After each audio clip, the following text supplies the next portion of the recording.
The word that we're going to look at today is tautoko. Tautoko. Tautoko meaning to support someone. Go and tautoko him. Ooh, ai tautoko that whakaaro. Me tautoko koe ki aia.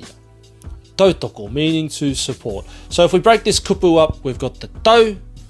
I like to say we've got 3 parts to it. The tau, the to, and the ko. Now I think a lot of people can get caught up, particularly with O's in te reo Māori. They still pronounce them as O. So it ends up being tautoko, tautoko, which isn't quite right. So the first part, tau, ta, u. We can break the tau up into ta and u. Tau, tau. Make that faster and faster. Tau, tau, tau. Very similar to the sound for this thing hanging off the end of your foot. Tau,